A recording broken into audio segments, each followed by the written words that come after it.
샬롬. 우리 성도 여러분 안녕하셨습니까? 이렇게 우리의 건강과 안전을 보호하신 우리 하나님께 찬양과 영광을 돌립니다. 평안하셨습니까? 네, 이 기쁜 안식일에 우리 성도님들 마음속에 하늘의 평화가 가득하기를 주님의 이름으로 축원합니다. 자, 오늘은 은혜 18번째 시간, 숨겨진 칭의를 찾다라는 제목으로 함께 말씀의 은혜를 나누겠습니다. 종종 깜짝 놀랄 만한 혁신으로 알려진 것이 알고 보면 이미 과거에 있었던 것을 재발견한 것에 불과한 때가 있습니다. 2015년 8월 29일자 한 신문에 자연계 미물이 의료혁명 이끈다는 기사가 실렸었어요. 그 내용은 부작용도 없고 또 수술 현장에서 이 절개 부위를 빨리 아물게 하는 혁신적인 수술용 접착 물질이 개발되었다는 거예요. 근데 그것은 다름 아닌 홍합에서 나오는 접착 물질을 활용한 것이었어요. 홍합은 바위에 들러붙을 때 실 모양의 분비물을 내뿜는데요. 그 한 가닥의 지름이 2mm 정도인 그것이 얼마나 접착력이 강한지 거센 파도가 치는 상황에서 무려 12.5kg을 매달아도 끊어지지 않을 정도라고 합니다. 과학자들은 이 홍합의 실을 구성하는 물질이 DOPA, 도파라는 아미노산으로 이루어져 있다는 사실을 발견했어요. 그리고 대장균을 이용해서 이 도파를 대량 생산하는 데 성공해서 수술용 접착제로 개발하는 데 성공한 거예요. 이처럼 우리 삶에 혁신적인 것들은 때로 이전부터 있었던 것을 재발견한 것일 경우가 많습니다. 우리는 지금까지 로마서 3장까지 연구했는데 믿음으로 말미암는 칭의의 교리를 발견했어요. 그런데 오늘 본문의 말씀을 읽어보면 그 믿음으로 말미암는 칭의의 복음은 예수님 이후 시대에 새롭게 만들어진 것이 아니고 오래전 구약 성경 속에 있던 것의 재발견이라는 것을 알게 돼요. 우리 먼저 본문의 말씀 로마서 4장 1절에서 12절 말씀을 읽도록 하겠습니다. 그런즉 육신으로 우리 조상인 아브라함이 무엇을 얻었다 하리요? 만일 아브라함이 행위로서 의롭다 하심을 받았으면 자랑할 것이 있으려니와 하나님 앞에서는 없느니라. 성경이 무엇을 말하느냐? 아브라함이 하나님을 믿음에 그것이 그에게 의로 여겨진 바 되었느니라. 일하는 자에게는 그 싹이 은혜로 여겨지지 아니하고 보수로 여겨지거니와 일을 아니할지라도 경건하지 아니한 자를 의롭다 하시는 이를 믿는 자에게는 그의 믿음을 의로 여기시나니 일한 것이 없이 하나님께 의로 여기심을 받는 사람의 복에 대하여 다윗이 말한 바 불법이 사함을 받고 죄가 가려짐을 받는 사람들은 복이 있고 주께서 그 죄를 인정하지 아니하실 사람은 복이 있도다 함과 같으니라. 그런즉 이 복이 할례자에게냐 혹은 무할례자에게도냐? 무릇 우리가 말하기를 아브라함에게는 그 믿음이 의로 여겨졌다 하노라.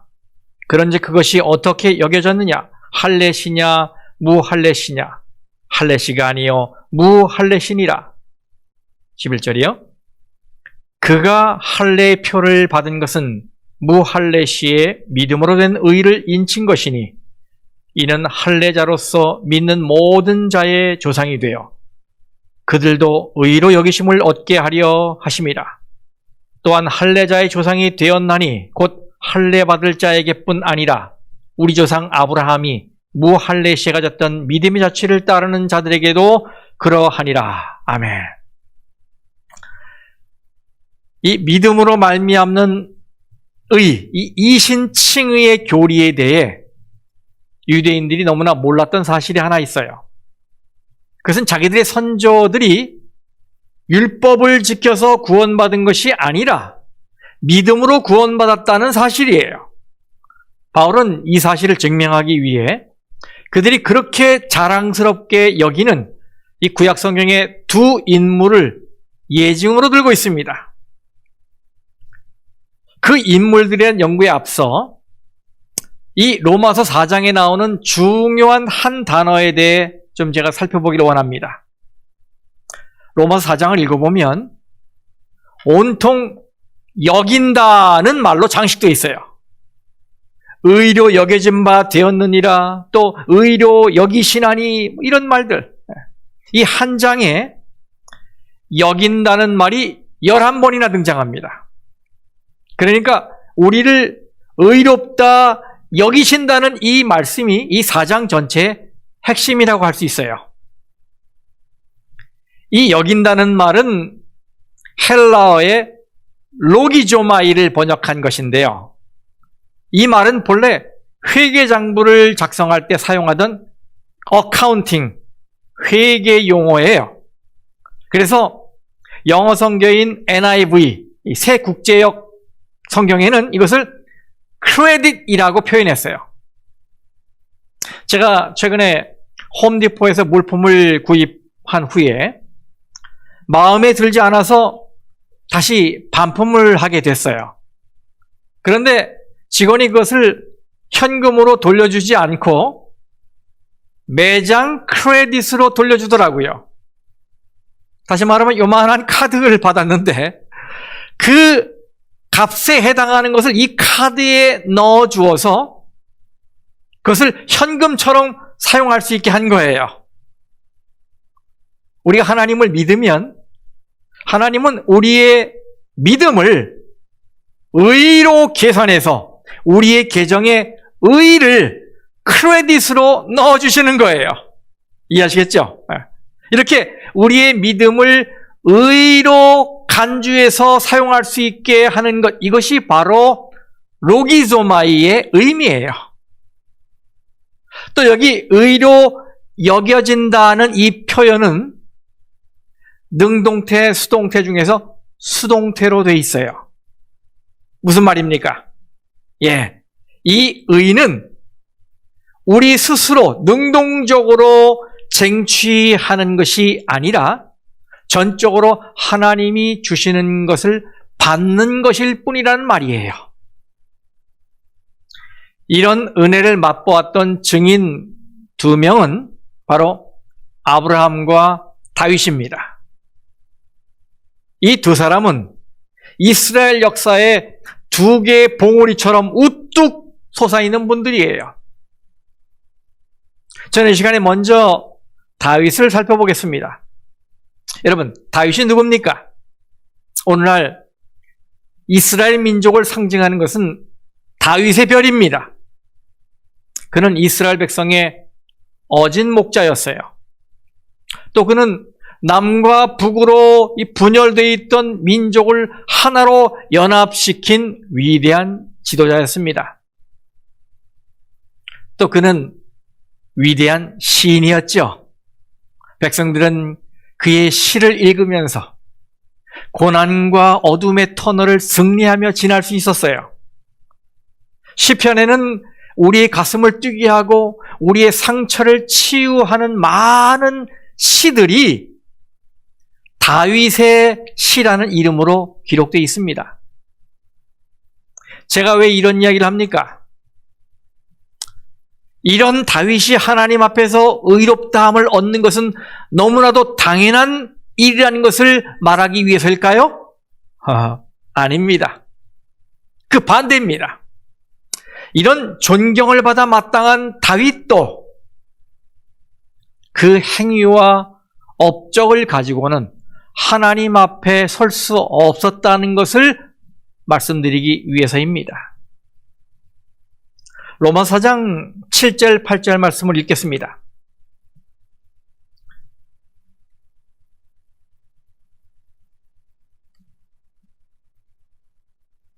불법이 사함을 받고 죄가 가려짐을 받는 사람들은 복이 있고 주께서 그 죄를 인정하지 아니하실 사람은 복이 있도다. 예, 이 구절은 다윗이 쓴 시편 32편의 말씀을 인용한 구절이에요. 여기에 여러분 보시는 대로 불법과 죄라는 말이 나오지요. 다윗은 자기 부하의 아내인 밧세바와 부적절한 관계를 맺고 그녀를 임신시킨 후에 그 일이 탄로날까 봐 그의 남편 우리아를 전쟁터에 나가 죽게 했어요. 그러면서도 모르는 척 태연하게 생활했어요. 그때 하나님께서 나단 선지자를 보내셔서 다윗으로 하여금 그 실체를 보게 하셨죠. 그때 다윗은 자신의 죄가 얼마나 끔찍한 것이었는지를 분명하게 깨닫게 되었어요.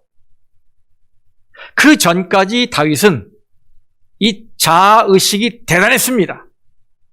여러분 생각해 보세요. 이스라엘의 그 어떤 용사도 대항할 수 없었던 골리앗을 돌팔매로 꺾은 용감한 영웅이었습니다.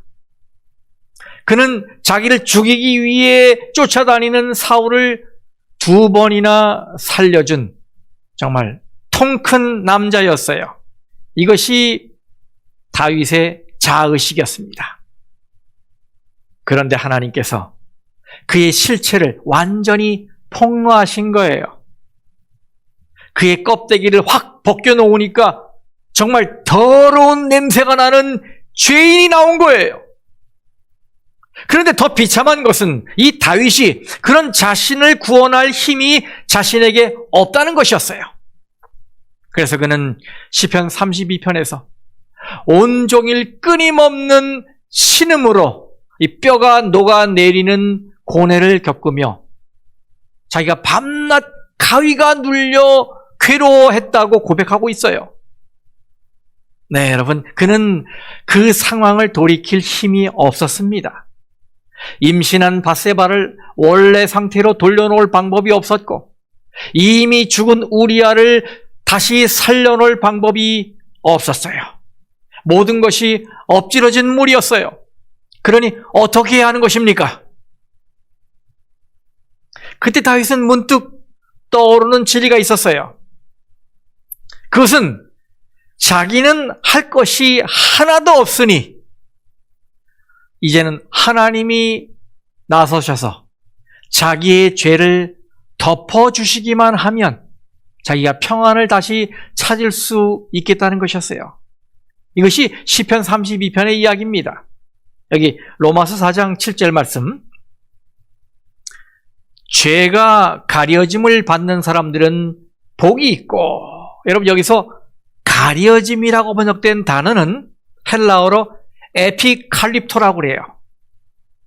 이 뜻은 위를 덮다 혹은 숨기다는 의미입니다. 그러니까 죄를 용서받는다는 건 그 죄가 사라진다는 말이 아니고 하나님께서 가려주시고 덮어주신다는 말씀이에요. 그러니까 하나님이 우리를 의인이라고 불러주신 것은 우리가 의인이 되었기 때문이 아니라 하나님이 우리 죄를 덮어주셨기 때문이에요. 다윗이 이것을 깨달은 거예요. 그래서 8절에 말하지요. 주께서 그 죄를 인정하지 아니하실 사람은 뭐가 있도다? 복이 있도다. 이렇게 한 것입니다. 여기 인정하다라는 헬라어가 아까 읽었던 여기다라는 말과 똑같은 로기조마이예요. 죄가 없는 게 아니라 그 죄를 안 지은 것처럼 하나님이 여겨주시는 사람은 복이 있겠다는 말입니다. 이것이 바로 덮어주신다는 의미예요. 여러분 이것이 복음 아니겠습니까?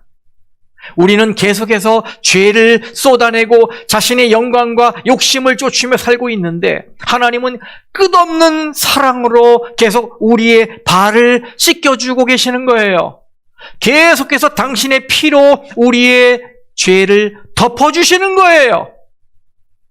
이것이 6절 말씀이에요.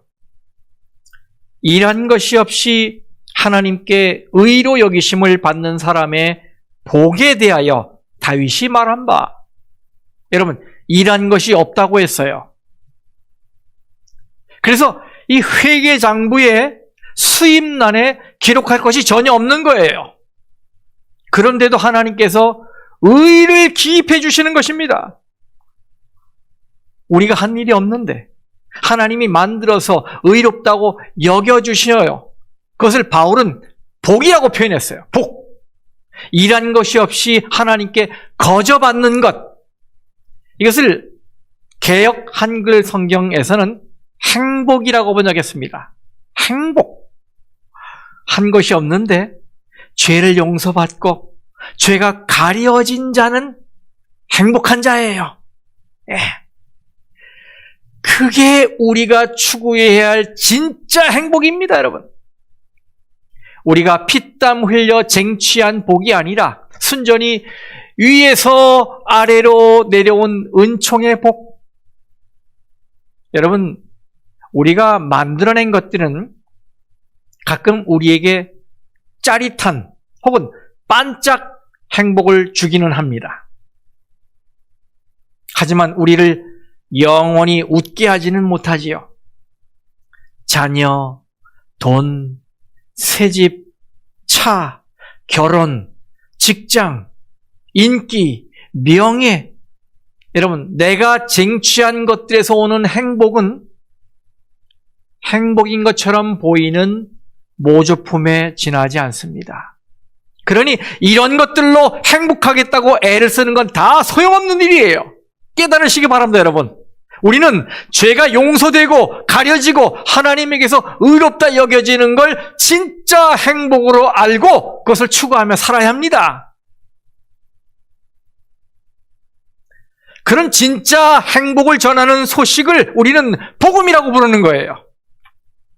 그리고 그런 하나님의 여겨주심을 그렇구나라고 인정하고 수긍하는 걸 믿음이라고 하는 거예요. 뭘 믿는 것입니까? 네, 우리는 일한 것이 하나도 없는데 의롭다고 여겨주신 것을 믿는 것입니다. 이것이 은혜라는 말이지요. 자, 4절 5절 말씀입니다. 일하는 자에게는 그 싹이 은혜로 여겨지지 아니하고 보수로 여겨지거니와 일을 아니할지라도 경건하지 아니한 자를 의롭다 하시는 이를 믿는 자에게는 그의 믿음을 의로 여기시나니. 여러분, 일을 해서 받는 싹은 정당한 대가이지 선물이 아닙니다. 그렇잖아요? 일을 한 사람은 그가 받는 품삯을 당연한 보수로 생각하기 때문에 특별히 감사할 필요는 없어요.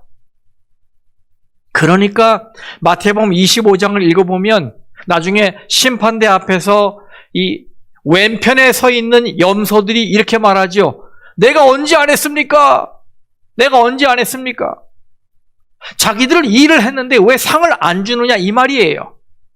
했으니까 달라는 것입니다. 그러나 아무 일도 하지 않았는데 일당을 받게 되면 아주 황송한 마음이 들지요. 일에 대한 대가가 아니라 거저 받은 것이기 때문에 은혜가 되는 거예요. 우리가 하나님 앞에서 의롭다함을 받는 것도 마찬가지입니다. 자격이 없는데 받는 것이니 하나님의 선물인 거예요. 여기 5절 말씀이요. 일을 아니할지라도 경건하지 아니하는 자를 의롭다 하시는 이를 믿는 자에게는 그의 믿음을 의로 여기시나니. 내가 한 일이라고는 죄 지은 것밖에 없다는 걸 아는데 하나님이 받아주시고 의롭다고 여겨주시니 얼마나 감사한 일입니까? 그런 은혜를 베푸시는 하나님을 믿는 자에게는 그 믿음을 뭐로 쳐주신다고요? 의로 쳐주신다고요. 여기에 나오는 이 의라는 개념은 보통 사람들이 가지고 있는 의라는 개념과는 사실 다른 거예요.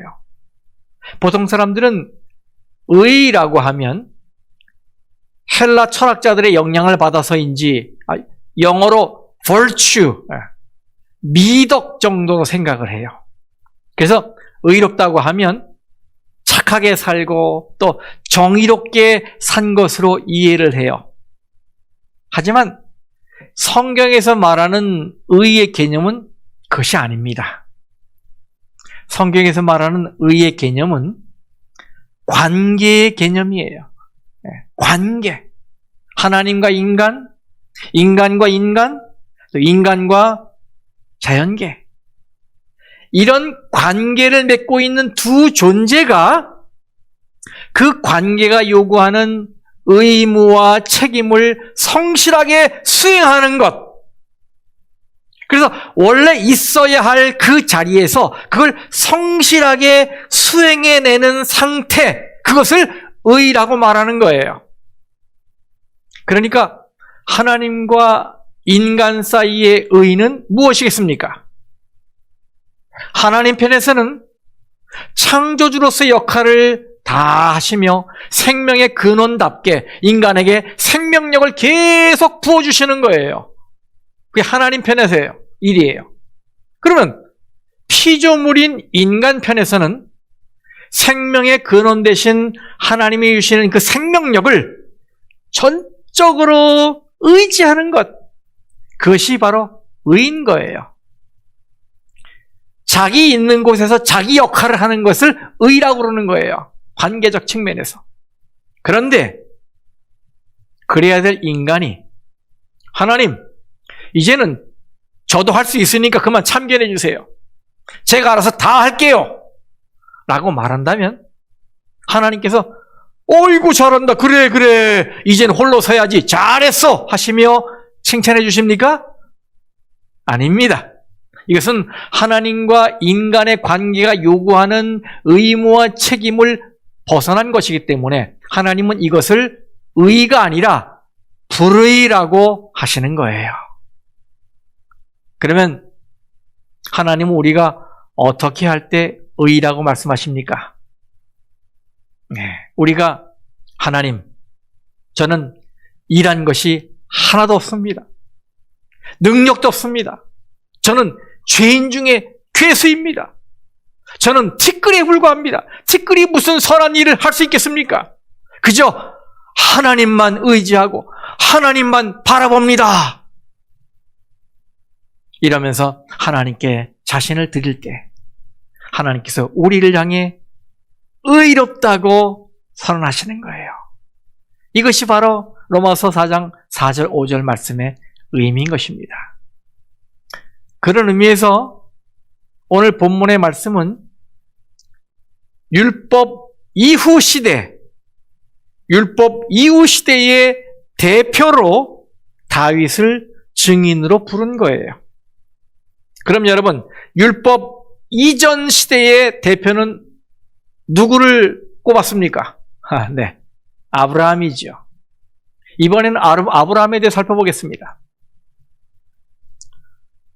아브라함은 한 가족을 이끌고 갈대아 우르라는 곳에서부터 팔레스타인 땅으로, 가나안으로 모험적인 이민을 성공시킨 사람입니다. 불모의 땅을 젖과 꿀이 흐르는 땅으로 첫 번째 개척을 시도한 뉴 프론티어예요.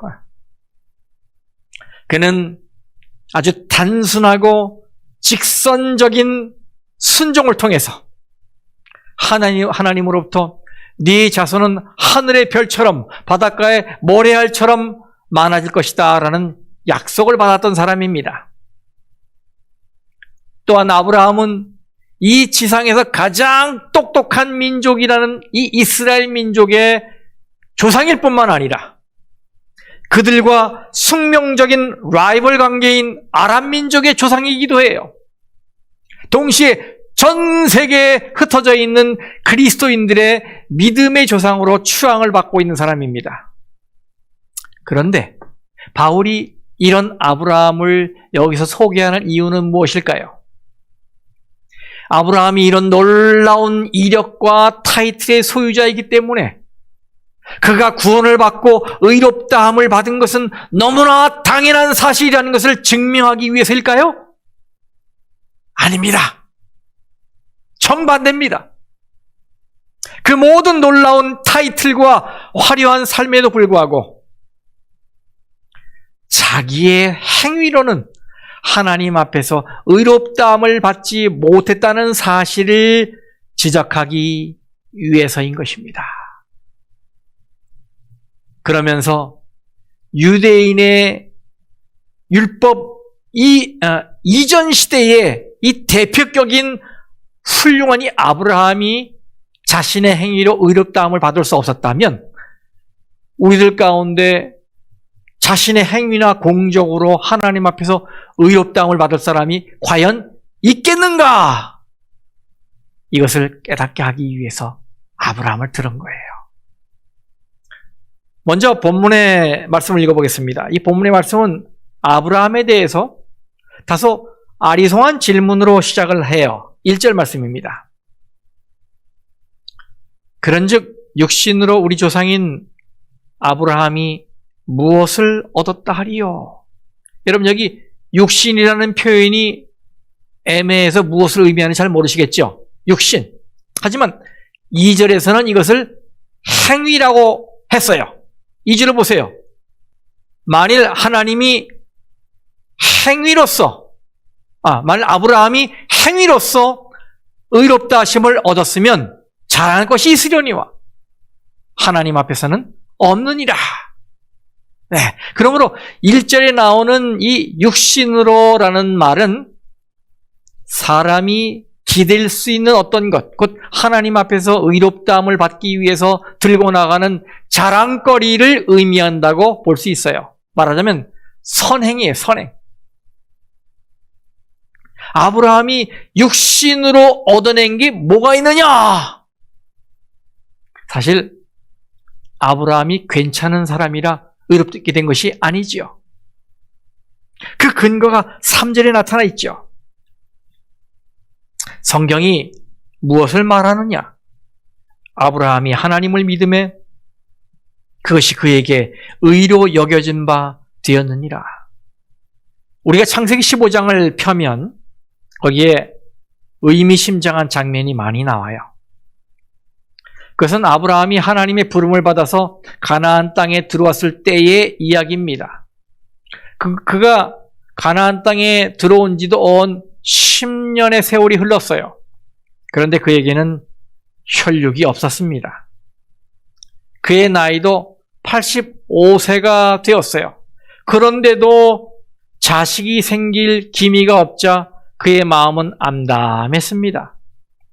그런데 어느 날 밤이었어요. 하나님의 천사가 아브라함을 불러냅니다. 아브라함이 밖에 나가보니까 하늘엔 별들이 총총 너무나 황홀하게 반짝이고 있었어요. 이때 하나님께서 아브라함에게 말씀하십니다. 창세기 15장 5절. 하늘을 우러러 뭇별을 셀 수 있나 보라. 또 그에게 이르시되 네 자손이 이와 같으리라. 하나님은 그에게 하늘의 별처럼 헤아릴 수 없는 많은 자손을 주시겠다고 약속하셨어요. 그런데 여러분, 자식이 하나도 없는 또 나이가 85세나 된 사람 앞에서 후손이 하늘의 별처럼 많아지겠다라고 하는 이 약속은 과연 믿을 만한 이야기입니까? 그러나 이 순간에 아브라함은 그 약속을 믿었어요. 6절 말씀 보세요. 아브라함이 하나님 여호와를 믿으니, 이 말씀에서 보는 바와 같이 아브라함은 하나님의 약속을 액면 그대로 받아들였어요. 우리가 보기에는 도저히 믿을 수 없는 황당무계한 이야기 같은데 아브라함은 의심하지 않았어요. 하나님 말씀을 전적으로 신뢰한 것입니다. 이건 정말 놀라운 일이죠. 하나님을 놀라게 하고 감동시킬 만한 믿음이었어요. 그래서 하나님은 그 믿음을 아브라함의 의로 기입하신 것입니다. 6절 말씀. 여호와께서 이를 그의 의로 여기시고, 하나님에 대한 아브라함의 믿음이 그를 의롭게 만든 것이 아니라 하나님이 이 믿음을 그의 의로 여겨주신 것입니다. 여기서 처음으로 믿음과 의, 믿음과 칭의라는 중요한 개념이 함께 나타납니다. 아브라함이 여호와를 믿으니 여호와께서 이를 그의 의로 여겨셨다. 아브라함은 죄인이었고 다른 모든 사람들처럼 구원을 필요로 했습니다. 그러나 하나님을 믿음으로 그의 죄가 용서되고 의의 상급이 주어졌어요. 여기에 최초로 믿음의 중요성이 완전하게 드러납니다. 또한 이곳에서 처음으로 입혀주시는 의가 언급되었어요. 이곳을 기점으로 해서 믿음과 이 칭의의 개념이 성경 전체를 통해 흐르게 되었고 신약에 와서 마침내 사도 바울의 펜에 의해 깊이 있게 이 로마서에서 다뤄지게 된 것입니다. 우리는 아브라함 때보다도 정말 예수 믿기 쉬운 시대에 살고 있는 거예요. 왜냐하면 우리는 그런 믿음의 역사, 또 예수님의 역사적인 행적을 세세하게 기록한 성경 말씀을 앞에 놓고 배울 수 있기 때문입니다. 아브라함이 아무것도 손에 잡은 것이 없는데도 믿음을 발휘했다면 우리는 그보다 훨씬 더 잘 믿어야 하지 않겠습니까? 그 다음 바울은 이 은혜가 할례받은 유대인뿐만 아니라 할례받지 않은 이방인 모두에게도 해당된다는 것을 아브라함의 할례를 통해 설명하고 있어요. 우선 바울은 아브라함이 믿음으로 의롭다함을 받은 때가 언제인가? 라고 묻습니다. 그가 할례를 받았을 때인가? 아니면 할례를 받지 않았을 때인가? 언제 그가 믿음으로 의롭게 됐느냐 이 말이에요. 자, 로마서 4장 10절 말씀입니다. 그런즉 그것이 어떻게 여겨졌느냐? 할례시냐 무할례시냐? 할례시가 아니요 무할례시니라. 구약성경에서 할례라는 말이 처음 등장한 것은 창세기 17장입니다. 창세기 17장. 그런데 아브라함은 그보다 2장 전 창세기 15장에서 믿음으로 의롭다 하심을 받았어요. 시간적으로 보면 그가 의롭다함을 받은 때는 85세 정도였고 아들 이삭을 낳기 1년 전인 99세가 되어서야 할례를 받았어요. 그러니까 이 둘 사이는 14년이라는 간격이 있습니다. 다시 말하면 아브라함은 할례 받기 14년 전에 이미 믿음으로 의롭다 하심을 받았다는 말이에요. 그래서 바울이 유대인을 향해 말하는 거예요. 야, 너희들은 입만 열면 할례, 입만 열면 율법이라고 하면서 그 할례를 지키고 율법을 지켰기 때문에 하나님의 백성이 된 것이라고 하는데 그럼 아브라함은 뭐니? 할례 받기 전에 먼저 의롭다함을 받은 아브라함은 뭐니? 이렇게 물어보는 거예요. 여러분, 그러면 이미 믿음으로 의롭다함을 받은 아브라함에게 하나님은 도대체 무엇 때문에 할례를 받으라고 하신 것일까요? 여기 11절 말씀에 그가 할례의 표를 받은 것은 무할례 시에 믿음으로 된 의를 인친 것이니 이는 무할례자로서 믿는 모든 자의 조상이 되어 그들도 의로 여기심을 얻게 하려 하심이라. 유대인들은 할례를 받아야만 하나님의 백성으로 인정된다고 믿고 있었지만 바울은 그들의 신학이 잘못되었음을 보여주고 있어요. 할례는 하나의 상징이고 표식이란 말이에요. 그것은 의가 아니고 또 의의 수단도 아닙니다. 그것은 마치 우리가 계약을 하고 나서 사인을 하거나 도장을 찍는 것과 같은 이치로 이미 믿음으로 의롭게 된 것을 확인하는 표인 거예요. 의를 인친 것이다. 그리고 순서를 봐도 칭의와 할례 중에 칭의가 먼저였어요. 의롭다 여겨진 것이 먼저였다는 말이에요. 그래서 할례는 의를 얻기 위해서 받은 것이 아니라 믿음으로 의를 얻었기 때문에 그것을 확증하는 표로 받은 거예요. 그리고 여러분, 만일 할례가 의의 기준이고 수단이었다면 아브라함 이전에 살았던 할례를 받지 않은 믿음의 이 인물들은 어떻게 의로워질 수 있었겠습니까?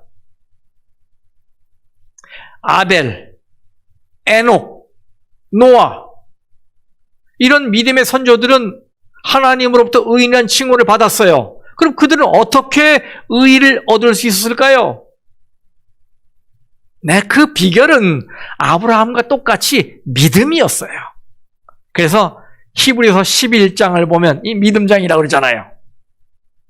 그들의 이름이 쭉 나오면서 믿음으로 살았다라고 소개하고 있는 거예요. 그러므로 아브라함은 할례 받은 유대인의 조상이기도 하지만 동시에 할례 받지 않고 믿음으로 의롭다함을 받은 이방인의 조상도 되는 거예요. 그것이 11절 후반부터 12절까지의 말씀입니다. 이는 무할례자로서 믿는 모든 자의 조상이 되어 그들도 의로 여기심을 얻게 하려 하심이라.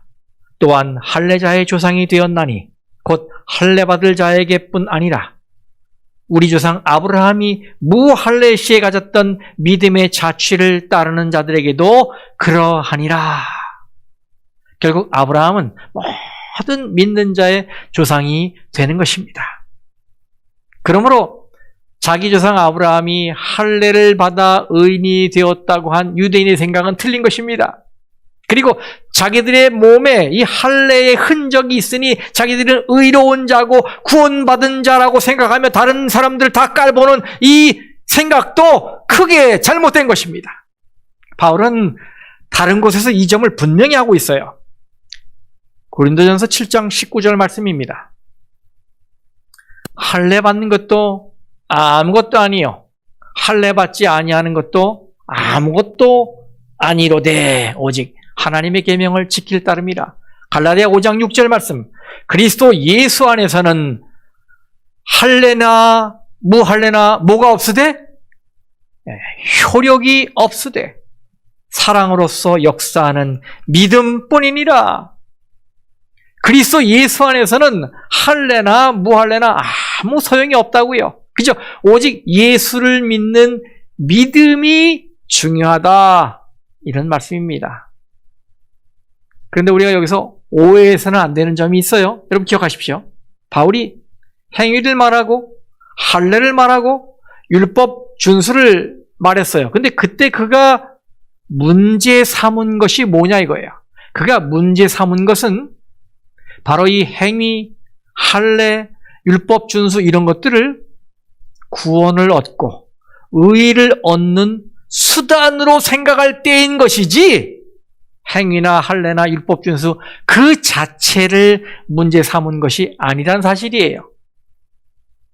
그래서 여러분이 이 말씀을 들을 때 아하, 행위는 아무런 필요가 없는 것이구나. 아하, 율법을 지키는 것은 아무 필요가 없는 것이구나. 이렇게 단정해서는 결코 안 됩니다. 그것은 바울이 말하고 있는 요점이 아니에요. 이런 것들은 구원 문제라면 아무것도 아니다 이 말이에요. 구원을 얻기 위해서는 행할 필요가 없는 것들이다 이 말이에요. 할례는 오늘날 침례와 같은 의미입니다. 바울은 골로새서 2장에서 이 점을 분명히 했어요. 할례와 마찬가지로 침례도 우리가 의를 얻고 구원을 얻기 위해서 받는 것이 아닙니다. 그건 그 일에 1%도 기여하는 것이 없습니다. 그저 침례란 내적으로 구원받은 것의 외적 표시일 뿐이에요. 그런 점에서 안식일 준수도 마찬가지입니다. 이 안식일 준수라는 행위, 이것도 우리가 의를 얻고 구원을 얻는 일에 1%도 기여하는 것이 없습니다. 이것도 우리가 그리스도 안에서 믿음으로 구원받은 감격과 기쁨이 외적 행위로, 즉 말씀 순종으로 나타나는 것일 뿐이에요. 여러분 꼭 기억하십시오. 그것이 로마서 4장 2절의 말씀의 의미입니다. 만일 아브라함이 행위로서 의롭다 하심을 받았으면 자랑할 것이 있으려니와 하나님 앞에서는 없느니라. 여러분, 아브라함은 신앙을 위해 오늘 우리보다 훨씬 더 많은 것을 희생했고 훨씬 더 힘든 과정을 통과한 사람이에요. 아브라함은 그 옛날 수세식 화장실이 있던 갈대아 우르에서 용변을 보려면 땅을 파야 하는 광야로 가야 했는데도 순종한 사람입니다. 그 먼 길을 벤츠 자가용이 아니라 낙타의 몸을 싣고 투벅투벅 떠난 사람입니다. 여러분, 아브라함은 우리보다 많은 행위를 했어요. 그런데 그 많은 행위가 그의 칭의에 기여했습니까? 아닙니다. 단 0.01%도 기여하지 못했어요. 하지만 로마 4장 3절은 뭐라고 말합니까? 성경이 무엇을 말하느냐? 아브라함이 하나님을 믿음에 그것이 그에게 의로 여겨진 바 되었느니라. 아멘. 네, 성도 여러분, 오직 믿음만이 하나님이 카운트하시는 유일한 것이에요. 여기 아브라함이 하나님을 믿음에라고 했는데 이것은 창세기 15장 6절 말씀을 인용한 것이에요. 보세요. 아브라함이 여호와를 믿으니 여호와께서 이를 그의 의로 여기시고, 여러분 여기 믿으니라고 번역된 이 히브리어는 사역 능동형 동사로 돼 있어요. 히필형이라고 해서 여러분 히브리어 동사는 7가지 형태로 구분이 돼요. 굉장히 많죠? 근데 그 중에 사역 능동형이 있어요. 히필형이라고. 이 사역 능동형이다. 이게 무슨 말인가? 이거는 시켜서 하게 되었다는 말이에요. 시켜서 하게 되었다.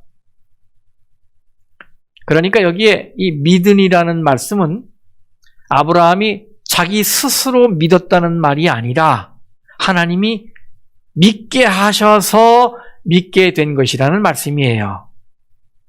믿은 것은 아브라함 스스로 믿은 게 아니고 하나님이 아브라함으로 하여금 믿을 수 있도록 충분한 증거를 제공하심으로 믿게 된 것을 의미하는 것입니다. 그러니 아브라함의 믿음도 결국은 하나님의 선물이었던 것이지요. 아브라함은 그저 그 선물을 덥석 받기만 한 것이고요. 그리고 하나님은 그 덥석 받은 그 믿음의 행위를 의다라고 여겨주신 거예요. 여러분, 이것이 칭의의 개념입니다. 예. 우리가 하는 게 아니라 하나님이 주권적으로 행하시는 거예요. 믿음도 하나님이 믿도록 하셔서 우리가 그냥 받아들이는 것일 뿐이에요. 선물이란 말이에요. 그러므로 칭의의 교리는 신약에서 새롭게 만들어진 것이 아니고 구약 성경 깊숙한 곳에 있던 중요한 메시지를 재발견한 거예요. 성도 여러분, 하나님이 주시는 믿음을 여러분이 인정하고 덥석 받아들일 때 하나님은 그 믿음을 귀하게 보십니다. 그리고 그것을 의라고 간주하십니다. 여겨주십니다. 이 구약과 신약의 칭의의 선물이 오늘 밤 진실한 믿음을 가진 여러분의 것이 되기를 진심으로 기원합니다. 말씀 마치겠습니다. 하늘에 계신 우리 아버지 하나님, 죽을 수밖에 없는 죄인임에도 불구하고 또 일한 것이 아무것도 없음에도 불구하고 우리를 의롭다 칭해 주신 우리 하나님의 은혜를 생각할 때 만만이나 감사를 드립니다. 다윗과 아브라함을 통해서 이 의롭다 하심이 행위로부터 온 것이 아니고 하나님의 은혜로부터 왔음을 오늘 우리가 배우게 되었습니다. 오늘 우리는 이제부터 우리 자신을 드러낼 것이 아니라 전적으로 하나님만 붙드는 참다운 신앙인들 되게 도와주시옵소서. 믿음으로 덥석 하나님의 믿음의 선물을 받아들이게 해주시옵소서. 하나님은 그 믿음을 귀하게 여기시고 의로 여겨주신다고 말씀하셨습니다. 오늘 밤에 우리 모두가 이 의의 선물을 진실한 믿음으로 받게 해 주시옵소서.